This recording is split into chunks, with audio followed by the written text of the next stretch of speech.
সবকটা জানালা। প্রকৃতিতে পৌষের আনন্দধারা, ফসলের প্রাচুর্যের সঙ্গে বিজয়ের গল্প যেন এক সূত্রে গাথা।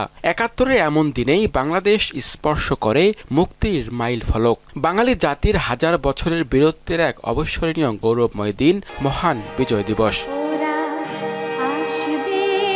বিজয় দিবসের সকালে জাতীয় স্মৃতিসৌধে ৭১-এর বীর সেনানীদের প্রতি শ্রদ্ধা জানান রাষ্ট্রপতি মোহাম্মদ শাহাবুদ্দিন। এরপর শহীদদের স্মৃতিতে শ্রদ্ধা নিবেদন করেন অন্তর্বর্তী সরকারের প্রধান উপদেষ্টা ডক্টর মোহাম্মদ ইউনূস। পুষ্পস্তবক অর্পণের পর প্রধান উপদেষ্টা মহান মুক্তিযুদ্ধের শহীদদের স্মৃতির প্রতি সম্মান জানাতে নীরবে কিছুক্ষণ দাঁড়িয়ে থাকেন। এ সময় সেনা, নৌ ও বিমান বাহিনীর একটি চৌকস দল রাষ্ট্রীয় সালাম প্রদর্শন করে। বিউগলে বেজে ওঠে করুণ সুর। প্রধান বিচারপতি, অন্তর্বর্তী সরকারের উপদেষ্টাবৃন্দ, তিন বাহিনীর প্রধানগণ, মুক্তিযোদ্ধা, কূটনৈতিক সহ পদস্থ সামরিক বেসামরিক কর্মকর্তারাও এ সময় উপস্থিত ছিলেন। মুক্তিযুদ্ধকালীন গৌরবগাথা অবদান, বৈষম্যমুক্ত নতুন রাষ্ট্র ও সমাজ ব্যবস্থার আধিপত্যবাদ দূর করে সম্মিলিতভাবে নতুন বাংলাদেশ বিনির্মাণের কথা জানান অন্তর্বর্তী সরকারের উপদেষ্টারা। বাংলাদেশের মানুষের জন্য শ্রেষ্ঠতম একটা দিন।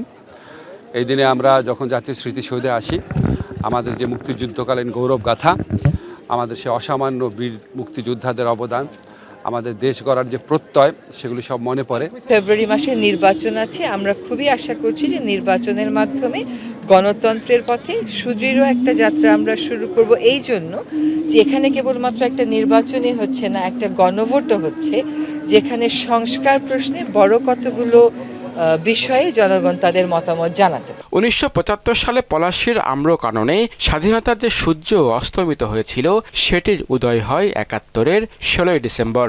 বিশ্বের মানচিত্রে যুক্ত হয় স্বাধীন সার্বভৌম নতুন এক দেশ, নাম বাংলাদেশ। এই স্মৃতিসৌধ আমাদের মনে করিয়ে দেয়, স্বাধীনতা কোনো উপহার নয়, লাখো শহীদের রক্তে কেনা এই স্বাধীনতা।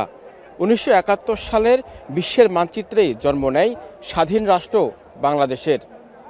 আগত সবার একটাই প্রত্যাশা, আগামীর রাষ্ট্র হবে মুক্তিযুদ্ধের চেতনার বাংলাদেশ।